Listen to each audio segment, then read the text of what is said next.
Foundation ಅಂತ ಅಂದರೆ ಅದಕ್ಕೆ ಅದರದ್ದೇ ಆದಂಥ ಒಂದು ಅಭಿಯೋಜನೆ ಐತೆ. ಹಾಗೆ ಒಂದು ಮಹತ್ವಾಕಾಂಕ್ಷೆ ಉಳ್ಳಂತಹ ಉತ್ತಮ ಸಂಘಟನೆ ಆಗಿದೆ. ಹಾಗೆ ಈ ಸಂಘಟನೆಯ ರೂವಾರಿಗಳು, ಸಂಸ್ಥಾಪಕ ಅಧ್ಯಕ್ಷರು ಆದಂತಹ ಶ್ರೀಯುತ ಚನ್ನಕೃಷ್ಣ ಅವ್ರಿಗೆ ದೂರದೃಷ್ಟಿ ಉಳ್ಳಂತಹ ಅನೇಕ ಜನಪರ ಯೋಜನೆಗಳನ್ನ ಮಾಡಬೇಕು ಅನ್ನುವಂಥದ್ದು ತುಂಬ ಹಂಬಲ. ಸಮಾಜ ತುಡಿತ, ಸಮಾಜದ ಒಂದು ಬೆಳವಣಿಗೆ ಇವರ ಒಂದು ಧ್ಯೇಯವಾಕ್ಯ ಅಂತ ಕೂಡ ಹೇಳ್ಬೋದು. ಆ ಮಟ್ಟದಲ್ಲಿ ಪ್ರತಿ ತಿಂಗಳಲ್ಲೂ 1 ಅಥವಾ 2 ಅಥವಾ 2 ತಿಂಗಳಿಗೆ ಒಂದು 3 ಆದರೂ ಮಾಡೇ ಮಾಡ್ತಾರೆ ಕಾರ್ಯಕ್ರಮಗಳು. ನೋಡಿ, ಇದೆಲ್ಲ ಜನಪರವಾದಂಥ ಸೇವೆಗಳೇ. ಯಾವುದೇ ಪ್ರತಿಫಲ ಅಪೇಕ್ಷೆ ಬಯಸ್ತೇನೆ ಜನಗಳಿಗೆ ಯಾವ ರೀತಿ ತಾನು ಸೇವೆ ಸಲ್ಲಿಸ್ಬೋದು, ತನ್ನ ಟ್ರಸ್ಟ್ ಮುಖಾಂತರ ಏನೇನು ಸೇವೆಗಳನ್ನ ಲಭಿಸಿಕೊಡ್ಬೋದು, ಸಮಾಜಕ್ಕೆ ನನ್ನಿಂದ ಏನು ಒಳಿತಾಗುತ್ತೆ ಅನ್ನೋಂಥದ್ದನ್ನೇ ಸದಾ ಯೋಚನೆ ಮಾಡುವಂಥ ನಿಟ್ಟಿನಲ್ಲಿ ಶ್ರೀಯುತ ಚನ್ನಕೃಷ್ಣ ಅವರು ಹಪಹಪಿ ಅಂತಂದರೆ ಹಸಿವಾದಾಗ ಎಷ್ಟು ಒದ್ದಾಡ್ತಾರೆ, ಆ ರೀತಿ ಸಮಾಜದ ಸೇವೆಗೆ ಹಪಹಪಿಯಾಗಿರ್ತಾರೆ ಅಂತಂದರೆ ತಪ್ಪಾಗಲಾರ್ದು. ಚನ್ನಕೃಷ್ಣ ಅವರು ಅಷ್ಟು ಹಸಿವು, ಸಮಾಜ ಸೇವೆ ಅಂತಂದರೆ ಅಷ್ಟು ಅವ್ರಿಗೆ ಮುಂದೆ ನಿಂತು ಎಲ್ಲ ಕೆಲಸ ಮಾಡಬೇಕು ಅನ್ನೋಂಥದ್ದು ತುಡಿತ, ಹಂಬಲ, ಹಪಹಪಿ ಏನು ಬೇಕಾದರೂ ಹೇಳ್ಬೋದು. ಈ ನಿಟ್ಟಿನಲ್ಲಿ ಇದೀಗ ವಿಕಲಚೇತನರು, ದೃಷ್ಟಿ ಇಲ್ಲದೇ ಇರತಕ್ಕಂಥವ್ರು, ಇಂಥವ್ರನ್ನೆಲ್ಲ ಒಂದು ಒಟ್ಟುಗೂಡಿಸಿ ಅವ್ರನ್ನ ಕರ್ಕೊಂಡು ಬಂದು ಅವ್ರಿಗೆ ಒಂದು ರೀತಿ ಸನ್ಮಾನ ಮಾಡುವಂಥದ್ದು, ಸತ್ಕಾರ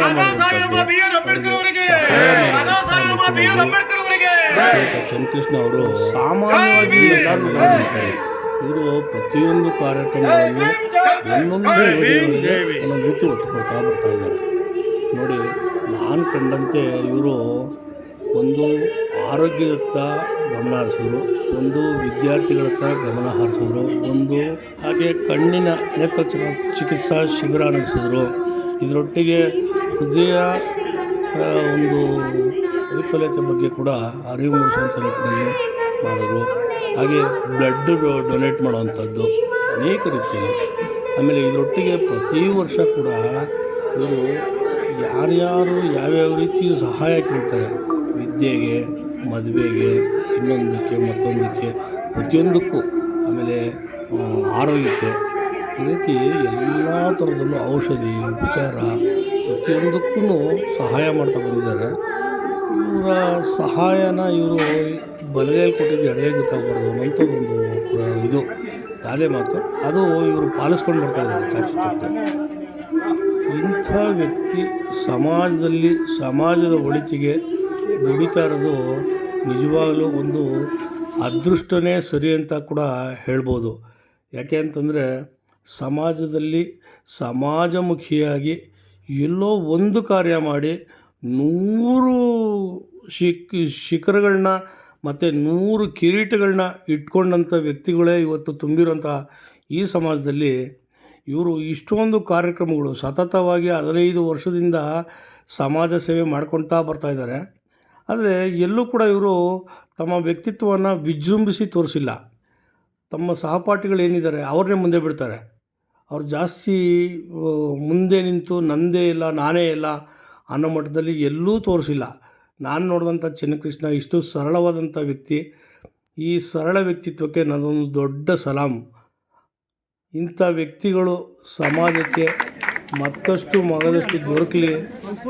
ಕನ್ನಡಾಂಬೆ ಇಂಥವ್ರಿಗೆ ಆರೋಗ್ಯ ಭಾಗ್ಯ ಕೊಟ್ಟು, ಆಯಸ್ಸು ಅಭಿವೃದ್ಧಿ ಕೊಟ್ಟು, ಮತ್ತಷ್ಟು ಜನಸೇವೆ ಮಾಡುವಂಥ ಒಂದು ಹಂಬಲವನ್ನು ಅವರ ಹೆಗಲ ಮೇಲೆ ಇಡಲಿ ಜವಾಬ್ದಾರಿಯನ್ನು ಅಂತ ಹೇಳ್ತಾ, ಇದರೊಟ್ಟಿಗೆ ನೋಡಿ, ಈ ಫೀಲ್ಡ್ ಮಾರ್ಷಲ್ಗಳು ಅಂದರೆ ಕಸ ವಿಂಗಡಣೆ ಬಗ್ಗೆ, ಹಾಗೆ ಕಸ ಅಲ್ಲಲ್ಲಿ ಎಸೆಯೋದ್ರ ಬಗ್ಗೆ ಮಾರ್ಷಲ್ಗಳು ತುಂಬ ಜಾಗೃತಿಯಾಗಿ ಕೆಲಸ ಮಾಡ್ತಾಯಿದ್ದಾರೆ.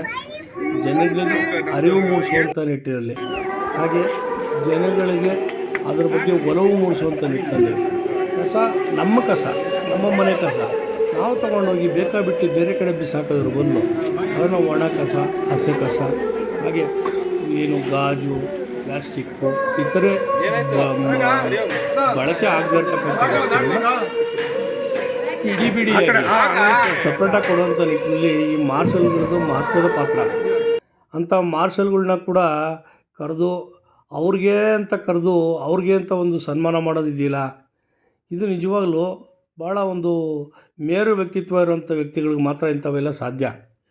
ಯಾಕೆಂದರೆ ನೋಡಿ, ಅವರು ತಾವು ಎಲ್ಲ ಒಂದು ಖರ್ಚು ವೆಚ್ಚಗಳನ್ನ ಭರಿಸಿ ತಮ್ಮ ಅನುಯಾಯಿಗಳ ಜೊತೆಗೆ ಅನುಯಾಯಿಗಳಿಂದ ಈ ಎಲ್ಲರಿಗೂ ಸತ್ಕಾರ್ಯ ಮಾಡುವಂಥದ್ದು, ಅಂದರೆ ಅವರಿಗೆ ಸನ್ಮಾನ ಮಾಡುವಂಥದ್ದಾಗಲಿ, ಶಾಲು ಹೊದಿಸಿ ಹಾಗೆ ಅವ್ರಿಗೇನು ಸಹಾಯ ಮಾಡುವಂಥದ್ದಾಗಲಿ, ಇವೆಲ್ಲ ಸಾಮಾನ್ಯವಾಗಿ ನಾನು ಅಂತ ಮುಂದೆ ನಿಂತ್ಕೊಳ್ತಾರೆ ಅಂಥದ್ದು. ಇವರು ಹಿಂದೆ ನಿಂತ್ಕೊಂಡು ಅವ್ರಿಗೆಲ್ಲ ಸಪೋರ್ಟ್ ಮಾಡಿಕೊಂಡು ತಮ್ಮ ಸಹಪಾಠಿಗಳನ್ನ ಮುಂದೆ ಬಿಟ್ಟು ಸಹಪಾಠಿಗಳ ಬೆಳೆಯುವಂಥ ನಿಟ್ಟಿನಲ್ಲಿ ತೋರಿಸ್ತಾರೆ ಅಂತಂದರೆ ಅವರ ದಾರ್ಶನಿಕ ವ್ಯಕ್ತಿತ್ವ ಇಂಥದ್ದು ಅನ್ನೋದು ಎಲ್ಲರೂ ಊಹೆ ಮಾಡಬೇಕು.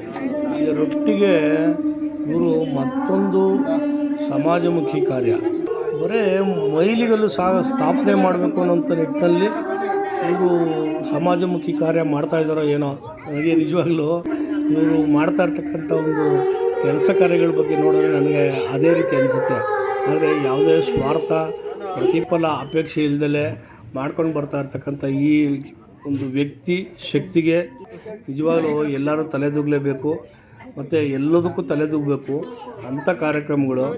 ಈಗ ನೋಡಿ, ಇದರೊಟ್ಟಿಗೆ ಜನಗಳಿಗೆ ಆರೋಗ್ಯಕ್ಕೆ ಅನುಕೂಲವಾಗಿರಲಿ, ಎಲ್ಲರೂ ಆರೋಗ್ಯವಂತರಾಗಿರಬೇಕು, ಶಕ್ತಿವಂತರಾಗಿರಬೇಕು, ಸದೃಢವಾಗಿರಬೇಕು ಅನ್ನೋವಂಥ ನಿಟ್ಟಿನಲ್ಲಿ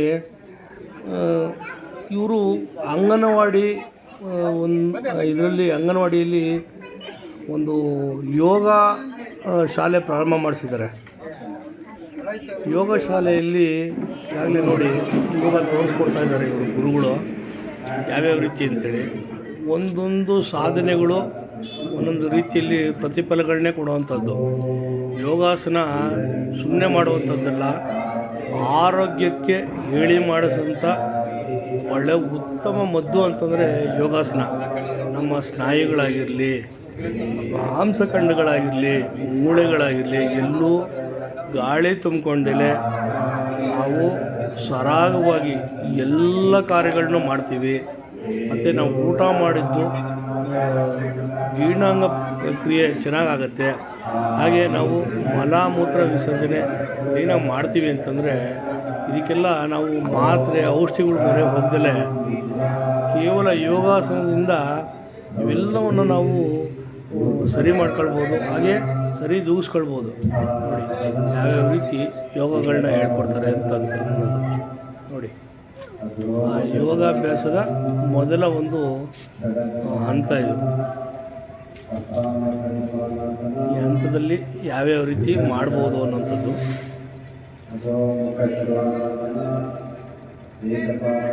ಕೇವಲ ಟ್ರೈಲರ್ ಮಾತ್ರ ಇದು, ಪಿಕ್ಚರ್ ಅಭಿ ಬಾಕಿ ಹೈ ಅಂತ ಹೇಳ್ತಾರಲ್ಲ ಹಾಗೆ.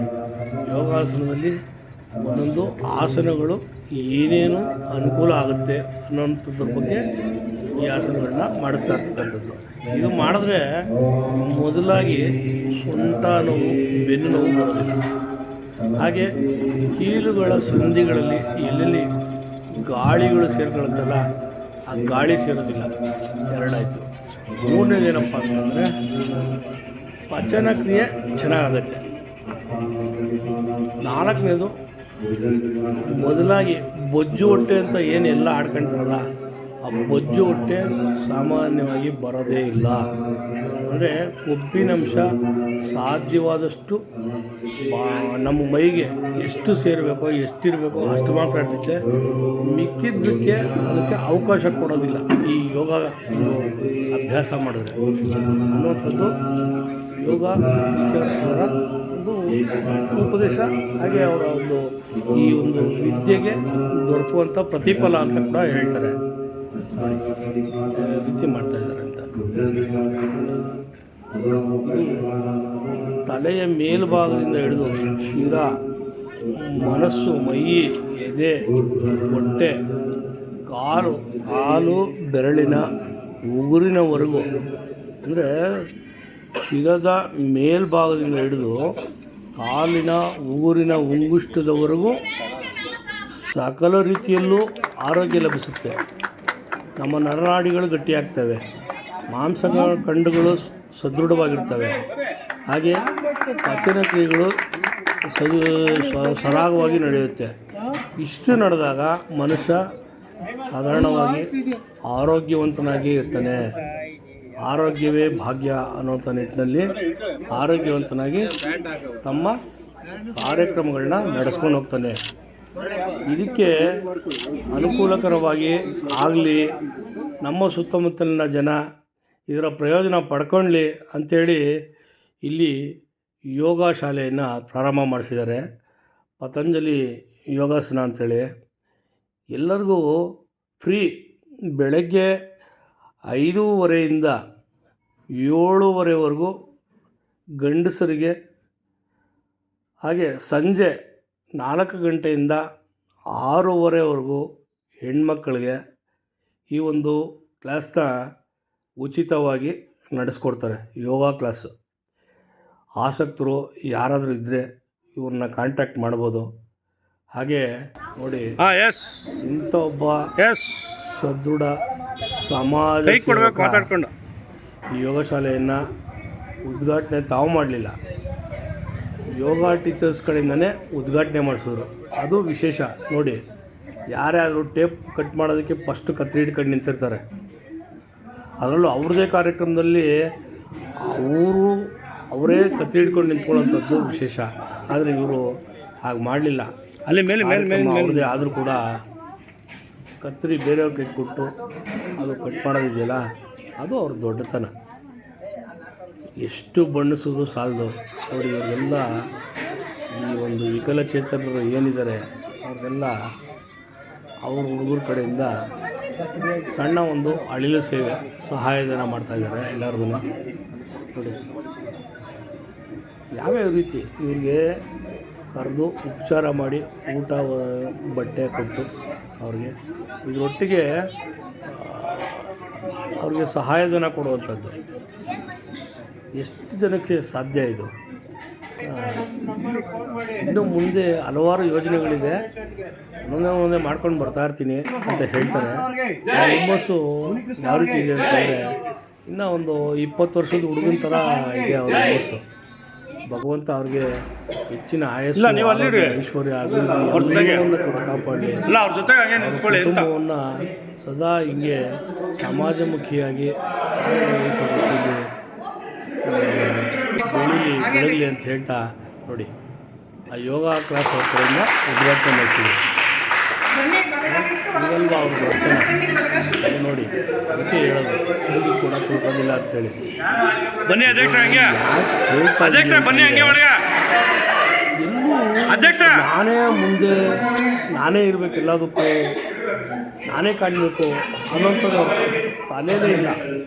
ಅವರೊಬ್ಬ ಸಾಮಾನ್ಯ ಕಾರ್ಯಕರ್ತರಂತೆ ಅದು ಇದು ತರೋದು ಕೂಡಾಡ್ತಾರೆ, ಅದು ಇದು ತಂದು ಕೊಡೋದು ಕೂಡಾಡ್ತಾರೆ. ಒಬ್ಬ ಆ ಒಂದು ಫೌಂಡೇಶನ್ ಸಂಸ್ಥಾಪಕ ಅಧ್ಯಕ್ಷರಾಗಿದ್ದರೂ ಕೂಡ ಅವರು ಮುಂದೆ ನಿಂತು ಗೈಡ್ ಮಾಡಿಕೊಂಡು ನಿಲ್ಬೋದಾಗಿತ್ತು. ಆದರೆ ಆ ಕೆಲಸ ಅವ್ರು ಮಾಡೋದಿಲ್ಲ. ಅವರು ಕಾರ್ಯಕರ್ತರಲ್ಲಿ ಒಬ್ಬರಾಗಿ ಅವರು ಕೂಡ ಏನು ಬೇಕು, ಏನು ತರಬೇಕು, ಏನು ಬಿಡಬೇಕು ಒಬ್ಬ 15 ವರ್ಷದಿಂದ 20 ವರ್ಷದ ಒಳಗಡೆ ಇರೋಂಥ ಒಬ್ಬ ಯುವಕ ಹೆಂಗೆ ಓಡಾಡಿ ಕೆಲಸ ಆ ನಿಟ್ಟಿನಲ್ಲಿ ಇವರು ಓಡಾಡುವಂಥದ್ದು. ಇವತ್ತಿಗೂ ಅವರು ಹೆಚ್ಚು ಕಡಿಮೆ ಒಂದು 60 ವರ್ಷದ ಆಸುಪಾಸಿನಲ್ಲಿದ್ದಾರೆ. ಆದರೂ ಕೂಡ ಅವರು ಎಲ್ಲೂ ಅವರು ಒಂದು ಸೀಮಿತತೆ, ಹಾಗೆ ಅವರ ಶಾಂತಿ ಸೌಹಾರ್ದತೆ ಎಲ್ಲೂ ಕಳ್ಕೊಂಡಿಲ್ಲ. ಇನ್ನೂ ಹೆಚ್ಚೆಚ್ಚು ಸಮಾಜ ಸೇವೆ ಮಾಡಲಿ ಅಂತ ಹೇಳ್ತಾ, ಆ ಭಗವಂತ ಇವ್ರಿಗೆ ಇನ್ನೂ ಹೆಚ್ಚಿನ ರೀತಿಯಲ್ಲಿ ಸಮಾಜ ಸೇವೆಗೆ, ಸಮಾಜದೊಟ್ಟಿಗೆ ದುಡಿದು ಮತ್ತಷ್ಟು ಅಭಿವೃದ್ಧಿ ಮಾಡಬೇಕು, ಹಾಗೆ ಸಮಾಜದಲ್ಲಿ ಕೇಂದ್ರ ಬಿಂದುವಾಗಿ ಮೆರಿಬೇಕು ಇವರು ಅನ್ನೋಂಥದ್ದು ನಮ್ಮ ಚಾನೆಲ್ನ ಒಂದು ಅಭಿಲಾಷೆ. ಹಾಗಾಗಿ ಇವರ ಸೇವೆ ನಿತ್ಯ ನಿರಂತರ ಮುಂದುವರಿಲಿ. ಜೈ ಹಿಂದ್, ಜೈ ಕರ್ನಾಟಕ.